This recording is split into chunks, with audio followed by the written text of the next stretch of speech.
Friends, ರಾಜ್ಯದಲ್ಲಿ ಲೋಕಾಯುಕ್ತ ದಾಳಿ ಅದೇ ರೀತಿಯಾಗಿ ಮುಂದುವರೆದಿದೆ ಅಂತ ಅನ್ಬಹುದು. ಕೆಲವು ದಿನಗಳ ಹಿಂದೆ ಒಬ್ಬ ಪೊಲೀಸ್ ಅಧಿಕಾರಿಯ ಮೇಲೆ ಲೋಕಾಯುಕ್ತರು ದಾಳಿ ಮಾಡಿದ್ರು. ಆ ಪೊಲೀಸ್ ಆಫೀಸರ್ ಅನ್ನು ಕೂಡ ರೆಡ್ ಹ್ಯಾಂಡ್ ಆಗಿ ಹಿಡಿದಿದ್ರು. ಹಾಗೆ ಆ ಪೊಲೀಸ್ ಆಫೀಸರ್ ಚೀರ್ತಾ ಇರೋ ವಿಡಿಯೋ ಕೂಡ ಸೋಷಿಯಲ್ ಮೀಡಿಯಾದಲ್ಲಿ ತುಂಬಾನೇ ವೈರಲ್ ಆಗಿತ್ತು. ಈ ಬಗ್ಗೆ ನಿಮ್ಗೆಲ್ಲ ಗೊತ್ತೇ ಇದೆ. ಆ ವಿಡಿಯೋನ ನೀವೆಲ್ಲ ಈಗಾಗಲೇ ನೋಡಿರಬಹುದು. ನಿನ್ನೆ ಅದೇ ರೀತಿಯ ಘಟನೆ ಉಡುಪಿಯಲ್ಲಿ ಆಗಿದೆ ಅಂತ ಅನ್ಬಹುದು. ನಿನ್ನೆ ಅಬಕಾರಿ ಡಿಸಿ ಅವರ ಮನೆ ಮೇಲೆ ಲೋಕಾಯುಕ್ತ ಅಧಿಕಾರಿಗಳು ದಾಳಿ ಮಾಡಿದ್ರು. ಆ ಸಮಯದಲ್ಲಿ ಲೋಕಾಯುಕ್ತ ಅಧಿಕಾರಿಗಳಿಗೆ ಡಿಸಿ ಅವರ ಮನೆಯಲ್ಲಿ 8 ಕೋಟಿಗೂ ಅಧಿಕ ಮೌಲ್ಯದ ಆಸ್ತಿ ಸಿಕ್ಕಿದೆ ಅಂತ ಲೋಕಾಯುಕ್ತ ಅಧಿಕಾರಿಗಳು ತಿಳಿಸಿದ್ರು. ಒಮ್ಮೆ ಯೋಚನೆ ಮಾಡಿ ನೋಡಿ, 8 ಕೋಟಿ ಅಂದ್ರೆ ಅವರು ಯಾವ ರೀತಿಯಾಗಿ ಗಳಿಸಿರ್ಬೋದು ಅಂತ. ಈ ಘಟನೆ ಹೇಗಾಯ್ತು ಮತ್ತ ಅಧಿಕಾರಿಯನ್ನು ರೆಡ್ ಹ್ಯಾಂಡ್ ಆಗಿ ಯಾವ ರೀತಿಯಾಗಿ ಲೋಕಾಯುಕ್ತ ಅಧಿಕಾರಿಗಳು ಹಿಡಿದ್ರು ಅಂತ ಈ ವಿಡಿಯೋದಲ್ಲಿ ಡೀಟೇಲ್ ಆಗಿ ತಿಳಿಯೋಣ ಬನ್ನಿ.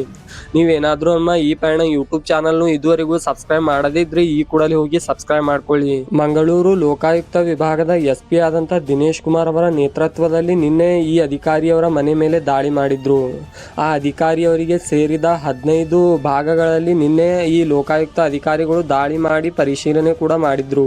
ಈ ಅಬಕಾರಿ DCN ಹರಲ್ವಾ ಶ್ರೀನಿವಾಸ್ TM ಅವರಿಗೆ ಸಂಬಂಧಿಸಿದಂತೆ 8 ಕೋಟಿ 69 ಲಕ್ಷ ಮೌಲ್ಯದ ಒಂದು ಆಸ್ತಿ ಸಿಕ್ಕಿದೆ ಅಂತ ಲೋಕಾಯುಕ್ತ ಅಧಿಕಾರಿಗಳು ತಿಳಿಸಿದ್ರು. ಒಮ್ಮೆ ಯೋಚನೆ ಮಾಡಿ ನೋಡಿ, 8 ಕೋಟಿ 69 ಲಕ್ಷ ಅಂತಂದ್ರೆ ಇವರು ಯಾವ ರೀತಿಯಾಗಿ ಆ ಹಣವನ್ನು ಗಳಿಸಿರಬಹುದು ಅಂತ. ನಿನ್ನೆ ಲೋಕಾಯುಕ್ತರು ಆ ಅಧಿಕಾರಿಯ ಮನೆ ಮೇಲೆ ದಾಳಿ ಮಾಡಿದ್ರಲ್ವಾ, ಆ ಸಮಯದಲ್ಲಿ ಅವರಿಗೆ ಒಟ್ಟು ಸ್ಥಿರಾಸ್ತಿ ಬಂದ್ಬಿಟ್ಟು 6 ಕೋಟಿ 9 ಲಕ್ಷ ಸ್ಥಿರಾಸ್ತಿ ಸಿಕ್ಕಿದೆ ಅಂತ ಹೇಳಲಾಗ್ತಾ ಇದೆ. ಅದರಲ್ಲಿ ವಿವಿಧ ಕಡೆ 11 ನಿವೇಶನಗಳು ಇವೆ ಅಂತ. ಹಾಗೆ ಆ ಅಧಿಕಾರಿಗಳಿಗೆ 6 ಸುಸಜ್ಜಿತ ಅಂದ್ರೆ ಬಂಗಲೆ ಅಂತ ಮನೆಗಳು ಕೂಡ ಇವೆ ಅಂತ ತಿಳಿದು ಬಂದಿದೆ. ಹಾಗೆ ಆ ಅಬಕಾರಿ DCN ಇದ್ರಲ್ವಾ, ಅವರಿಗೆ 31 ಎಕರೆಯಷ್ಟು ಜಮೀನು ಇದೆ ಅಂತ ಲೋಕಾಯುಕ್ತ ಅಧಿಕಾರಿಗಳು ತಿಳಿಸಿದ್ರು. ಹಾಗೆ ನಿನ್ನೆ ಲೋಕಾಯುಕ್ತ ಅಧಿಕಾರಿಗಳು ಅಬಕಾರಿ DCಯ ಮನೆ ಮೇಲೇನು ದಾಳಿ ಮಾಡಿದ್ರಲ್ವಾ, ಹಲವು ಕಡೆ ಆ ವ್ಯಕ್ತಿಯ ಹಲವಾರು ಮನೆಗಳ ಮೇಲೆ. ಆ ಸಮಯದಲ್ಲಿ ಲೋಕಾಯುಕ್ತ ಅಧಿಕಾರಿಗಳಿಗೆ 3,95,000 ಹಣ ಸಿಕ್ಕಿದೆ ಅಂತ ಹೇಳಿದ್ರು. ಹಾಗೆ 1.5 ಕೋಟಿ ಮೌಲ್ಯದಷ್ಟು ಚಿನ್ನಾಭರಣಗಳು ಸಿಕ್ಕಿವೆ ಅಂತ ಲೋಕಾಯುಕ್ತ ಅಧಿಕಾರಿಗಳು ತಿಳಿಸಿದ್ರು. ಹಾಗೆ ಆ ಅಬಕಾರಿ ಅಧಿಕಾರಿ ಹರಲ್ವಾ, ಆ ಅಬಕಾರಿ ಅಧಿಕಾರಿ ಬಳಿ 17 ಲಕ್ಷ ಮೌಲ್ಯದ ಕಾರುಗಳು ಇವೆ ಅಂತ ಹೇಳಿದ್ರು. ಹಾಗೆ ಆ ಅಬಕಾರಿ ಅಧಿಕಾರಿ ಬಳಿ 25 ಲಕ್ಷಗಳಷ್ಟು ನಗದು ಠೇವಣಿಗಳು ಇವೆ ಅಂತ ಲೋಕಾಯುಕ್ತ ಅಧಿಕಾರಿಗಳು ತಿಳಿಸಿದ್ರು.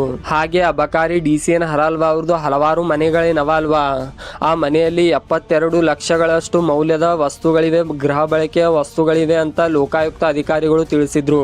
ಇಷ್ಟೆಲ್ಲ ಏನಿದೆ ಅಲ್ವಾ ಅಬಕಾರಿ DC ಅವ್ರ ಬಳಿ, ಇಷ್ಟೆಲ್ಲವನ್ನು ಕೌಂಟ್ ಮಾಡಿದ್ರೆ 9.5 ಕೋಟಿಗಿಂತನೂ ಹೆಚ್ಚು ಆಸ್ತಿ ಆಗುತ್ತೆ ಅಂತ ಲೋಕಾಯುಕ್ತ ಅಧಿಕಾರಿಗಳು ಹೇಳಿದ್ರು. ಈ ಘಟನೆಯನ್ನು ನಿನ್ನ ಉಡುಪಿಯಲ್ಲೇ ನಡೀತಲ್ವಾ, ಈ ಘಟನೆಗೆ ಸಂಬಂಧಿಸಿದಂತೆ ಲೋಕಾಯುಕ್ತ ಅಧಿಕಾರಿಗಳು ಆ ಅಧಿಕಾರಿ ಏನು ಇದ್ರಲ್ವಾ, ಅಬಕಾರಿ ಅಧಿಕಾರಿ, ಆ ಅಧಿಕಾರಿ ಏನ್ ಇದ್ರಲ್ವಾ, ಅಧಿಕಾರಿಯ ವಿರುದ್ಧ ನಿನ್ನೆ ಲೋಕಾಯುಕ್ತ ಅಧಿಕಾರಿಗಳು ಅಕ್ರಮ ಆಸ್ತಿ ಗಳಿಕೆ ಪ್ರಕರಣ ಕೂಡ ದಾಖಲಿಸಿಕೊಂಡಿದ್ರು. ಈ ರೀತಿಯಾಗಿ ನಿನ್ನೆನ ಅಧಿಕಾರಿಯ ಮೇಲೆ ದಾಳಿ ಮಾಡಿದ್ರಲ್ವಾ ಲೋಕಾಯುಕ್ತ ಅಧಿಕಾರಿಗಳು, ಆ ಅಧಿಕಾರಿಯ ಬಳಿ ಅಷ್ಟು ಪ್ರಮಾಣದ ಆಸ್ತಿ ಯಾವ ರೀತಿ ಬಂತು ಅಂತ ಲೋಕಾಯುಕ್ತ ಅಧಿಕಾರಿಗಳು ಇನ್ನೂ ಕೂಡ ತನಿಖೆ ಮಾಡ್ತಾ ಇದ್ದಾರೆ. ಈ ಘಟನೆ ಬಗ್ಗೆ ನಿಮಗೇನು ಅನಿಸ್ತು ಅಂತ ಕೆಳಗೆ ಕಾಮೆಂಟ್ ಮಾಡಿ. ಹಾಗೆ ವಿಡಿಯೋ ಇಷ್ಟವಾದ್ರೆ ವಿಡಿಯೋನು ಲೈಕ್ ಮಾಡಿ. ಇದೇ ರೀತಿ ಹೊಸ ವಿಡಿಯೋಗಾಗಿ ನಮ್ಮ ಈ ಪಯಣ ಯೂಟ್ಯೂಬ್ ಚಾನಲ್ನು ಕೂಡ ಫಾಲೋ ಮಾಡಿ.